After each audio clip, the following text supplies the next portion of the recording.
The history of Tiwanaku spans over 1,000 years, and as with any place inhabited for centuries, its appearance developed gradually.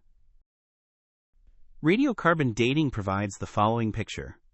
The semi-subterranean temple was built between 300 and 200 BCE. Similar stone structures recessed into the ground are found in other parts of the Altiplano as well. It is believed that the indigenous people conducted important rituals and held feasts in them.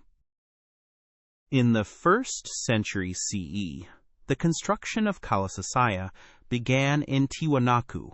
This process spanned several centuries. In the 6th century, the first foundation level of the Pumapunku platform was laid. A pit was excavated and filled with 6 layers of stone mixed with clay and sand.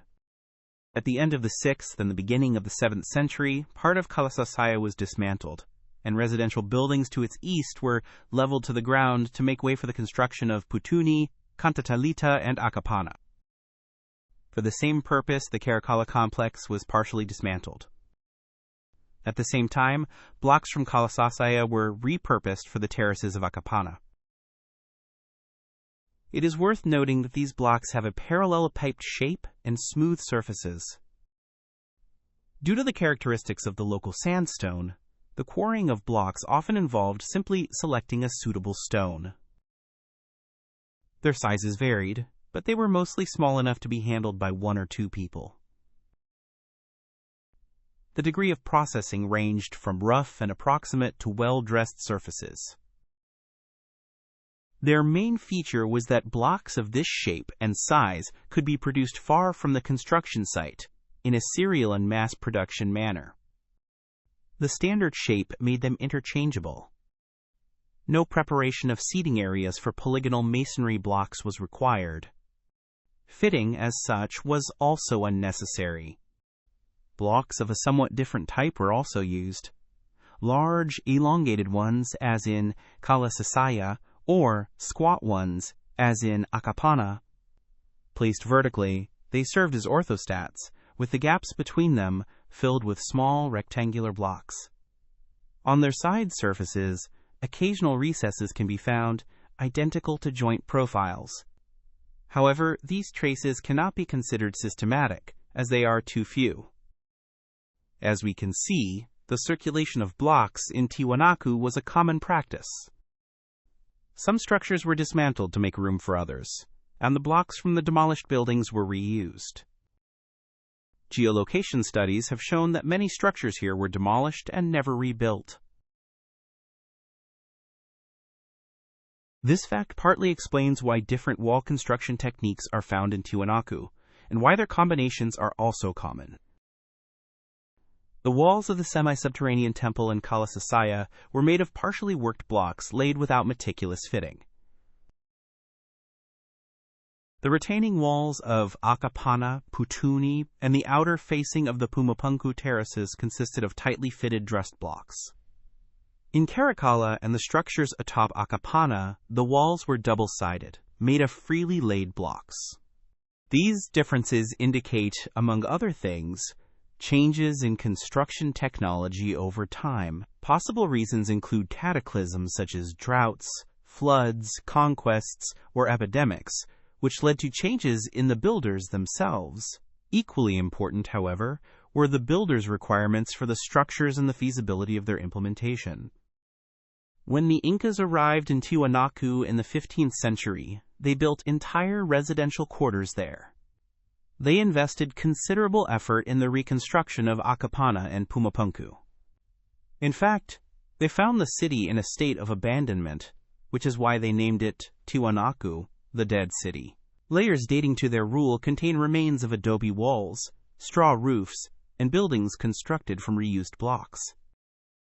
However, the polygonal masonry, which is traditionally attributed to them, is entirely absent in Tiwanaku. And the few masonry styles that existed in Tiwanaku before the Incas also do not belong to the polygonal type. The pattern of constant reconstructions also explains why many blocks found in excavations lie outside the masonry and in complete disorder. This image has always fueled theories about possible catastrophic destruction of the city by a flood, as suggested by Hancock and Poznański, or by powerful explosions during the War of the Gods. Clusters of human and animal remains in Tiwanaku are also often interpreted as evidence of catastrophes. However, upon closer examination, they turn out to be sacrificial pits, which have also long attracted treasure hunters. As for the chaotically piled up blocks, given the history of large-scale and regular reconstructions, they do not raise any questions at all. The tradition of demolishing the old to build the new, oddly enough, resurfaced in a grotesquely exaggerated form in Tiwanaku with the arrival of the Spanish. As if someone had indeed made it their goal to erase the evidence that could reveal the past of this place. This time, however, no intact structures remained on the surface. Most of the stone constructions were dismantled in the early 17th century and used to build a church in the nearby village of the same name. The bronze clamps that once held the blocks together were melted down to cast bells for that same church. Many sculptures were blown up and also repurposed as building material. One of the first researchers of Tiwanaku, Ephraim Squeer, described this situation best. The first thing that strikes you in the village of Tiwanaku is the abundance of beautifully cut stones used in crude buildings and the most wretched courtyards. The nearby ruins served as a true quarry. The hewn stones of Tiwanaku were used not only for buildings and churches in all the villages of this valley, but also for the construction of the cathedral in the capital of Bolivia. To top it all off, in the early 20th century, a railway line was laid directly through the archaeological site. A huge number of blocks, statues and stelae were blown up, crushed into rubble, and used in the construction of the tracks. In the second half of the 20th century, attitudes toward Tiwanaku changed. But this did little to improve the situation, as the shift was more political than focused on preserving historical heritage. To attract tourists and compete with sites like Machu Picchu and Sacsayhuaman, Tiwanaku began to be reconstructed anew. The walls of Acapana are now made of brick and plaster to the extent that the authentic masonry underneath has started to deteriorate. As a result, at one point, this site was even labeled an archaeological parody. The current structure of the Kalasasaya Gate, the arrangement of the statues, and the placement of the Gateway of the Sun are purely fabricated. In a photograph taken after the last reconstruction, the outer wall appears to be built haphazardly from whatever was available.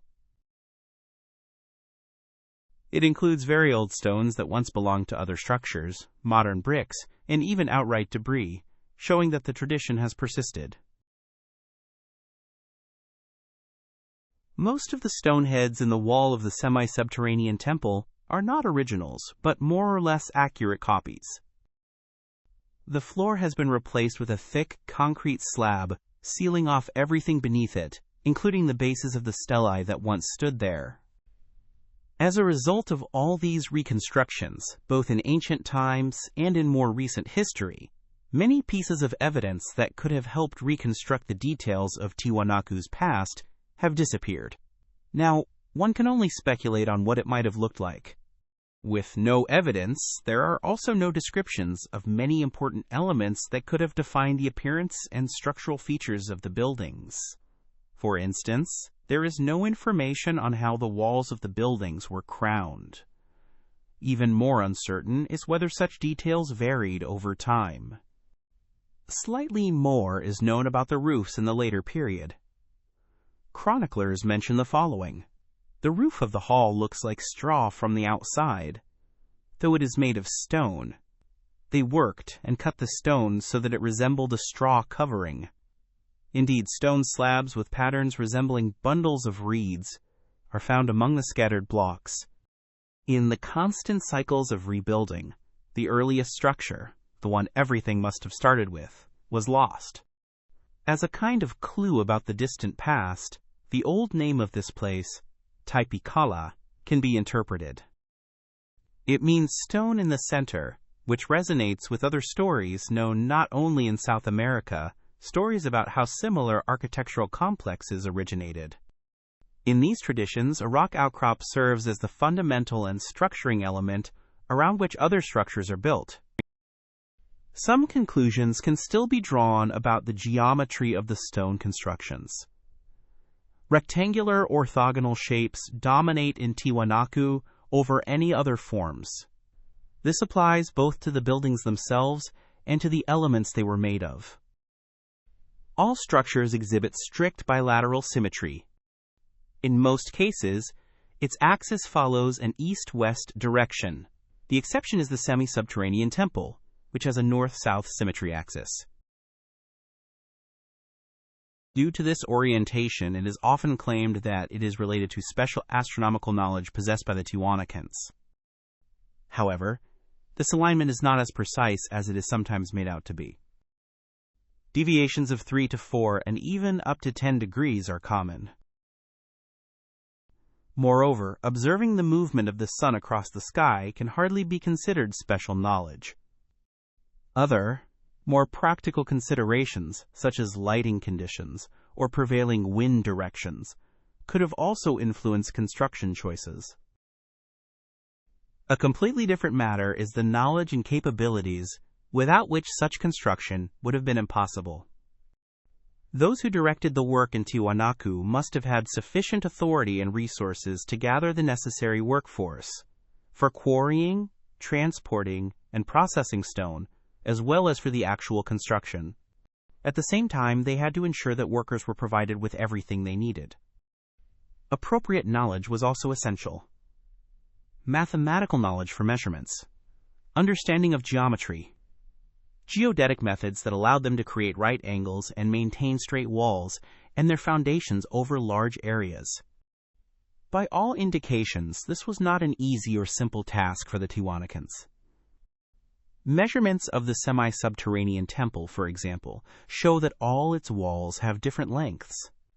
A discrepancy of 2.5 meters over such distances, or deviations of 4 degrees in the orientation of buildings, are entirely understandable and acceptable within the range of what was possible and necessary for builders of that time. Moreover, we do not know how the builders themselves perceived these deviations, whether as acceptable, as a norm, or as an achievement.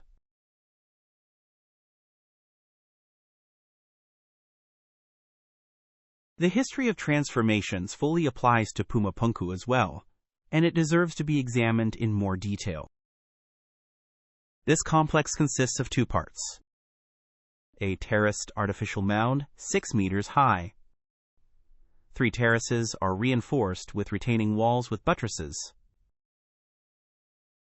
Around the perimeter of the mound, earth nails hold the soil in place, an entirely unique solution.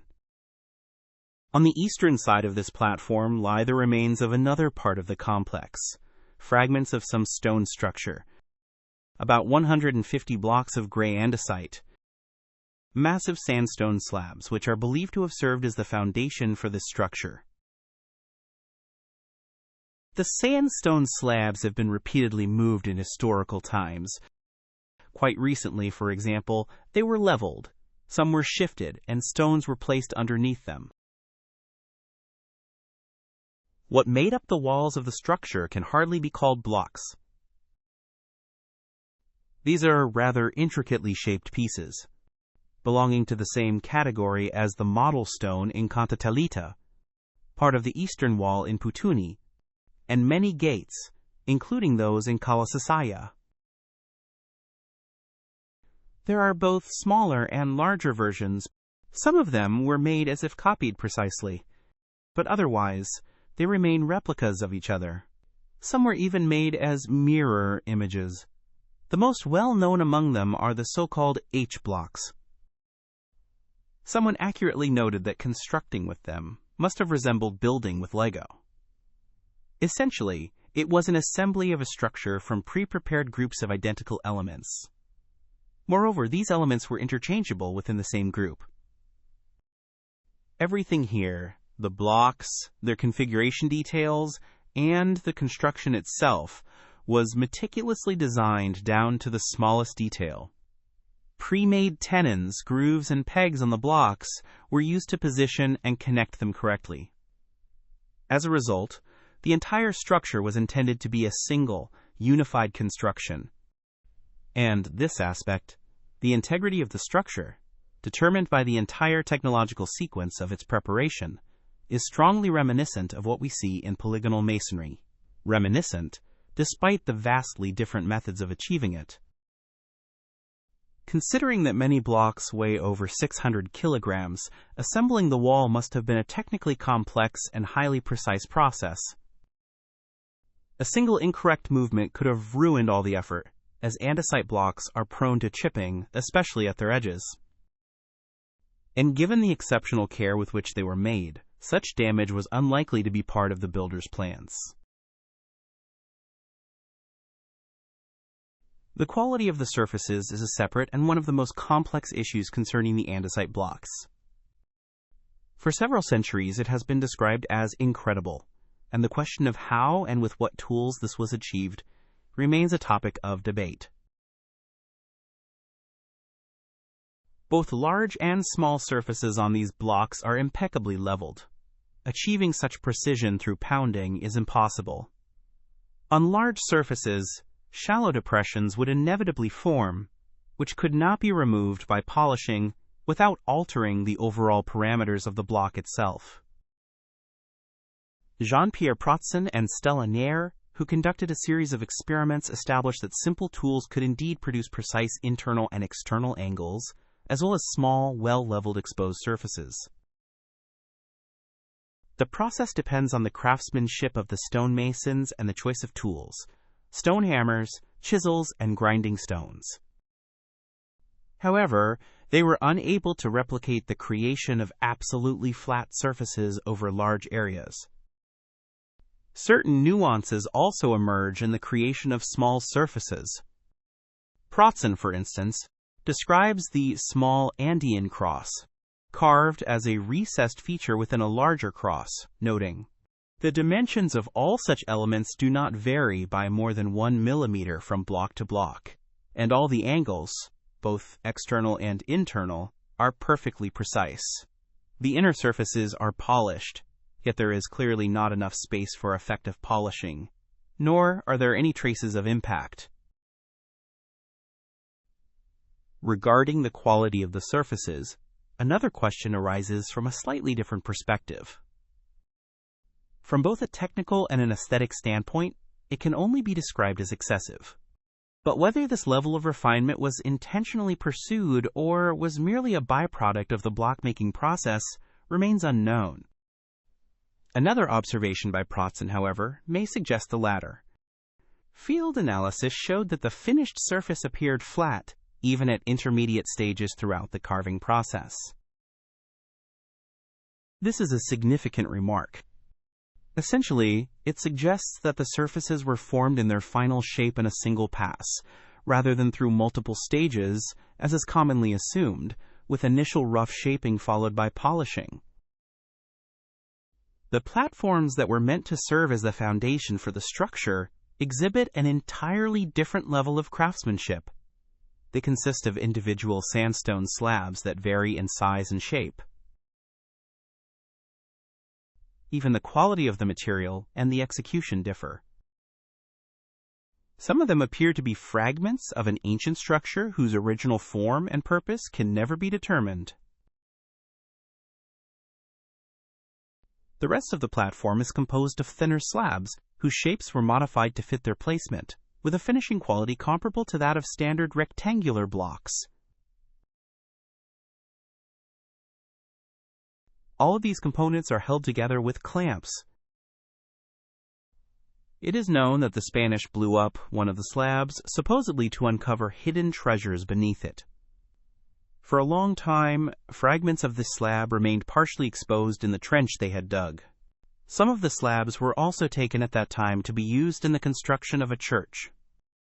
Regarding this structure, it can definitely be said that both the quality of block preparation and the construction technology of this stone structure not only differ from the rest of what is found in Tiwanaku, but are, in many ways, more complex and significantly more advanced. However, there is no evidence that this structure ever existed in a fully assembled form. Chroniclers encountered its ruins. Modern researchers, based on the varying degrees of preparation of the sandstone slabs, argue that it was never completed. And it is hard to disagree, since even the foundation was not finished. Meanwhile, the fact that hundreds of blocks were ready for construction while the foundation was still being prepared may serve as a clue. Another clue may lie in the way these blocks were found during excavations.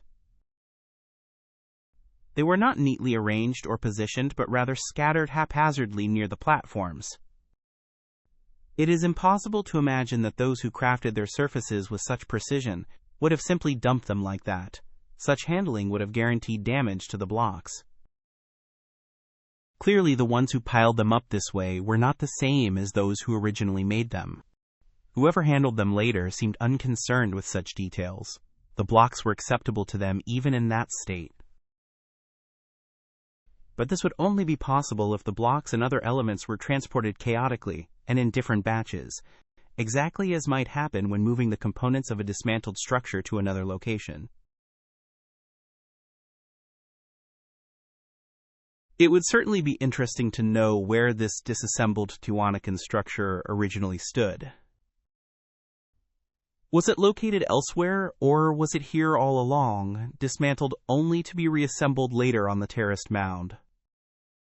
However, at this point, it is unlikely that this can ever be determined.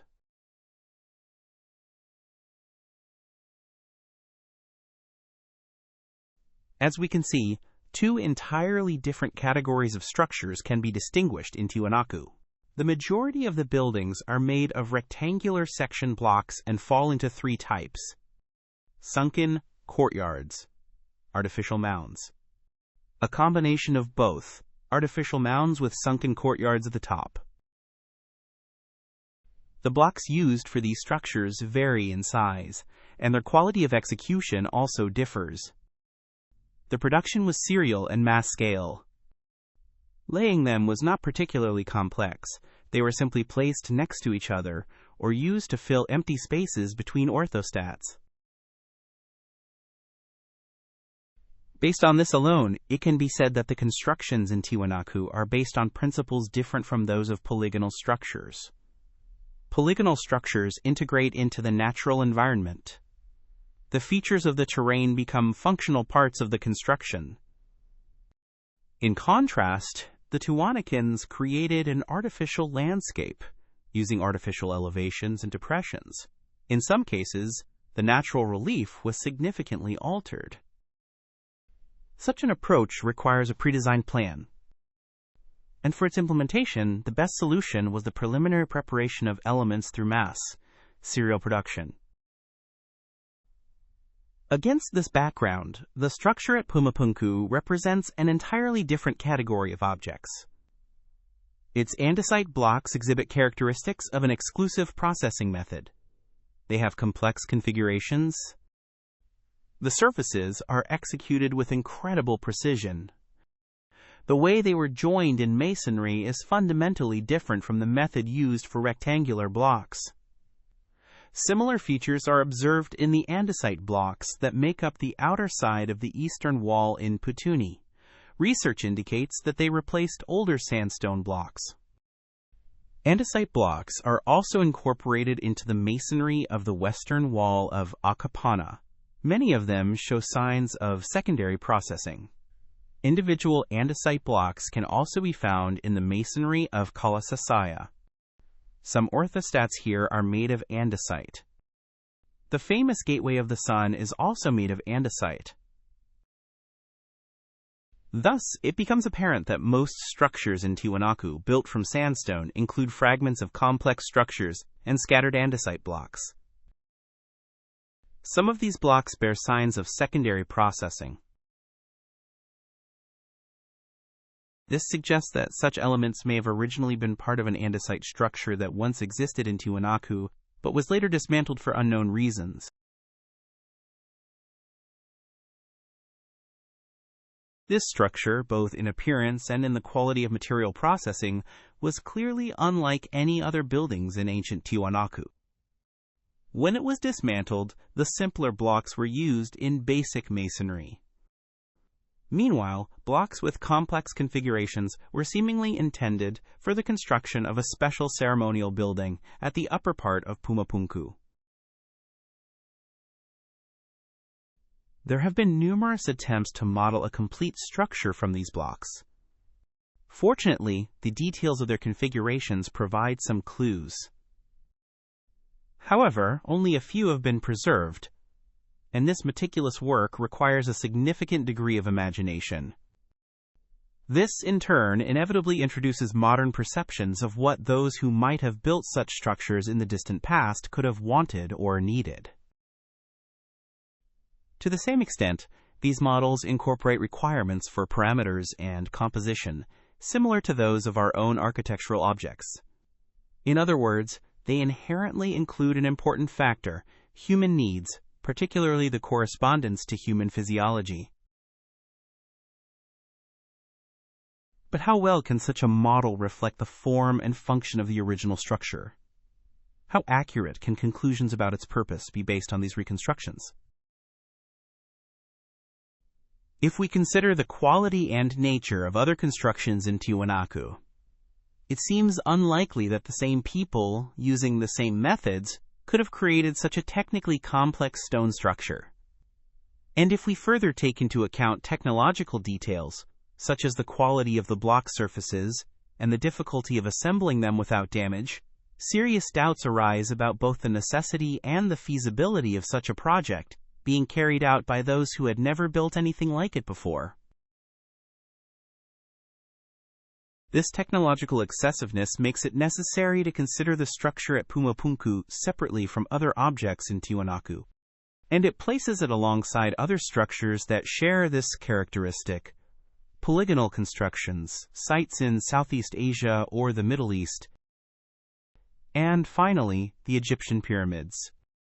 This characteristic cannot be classified purely as a structural feature, since different regions exhibit their own nuances in object construction.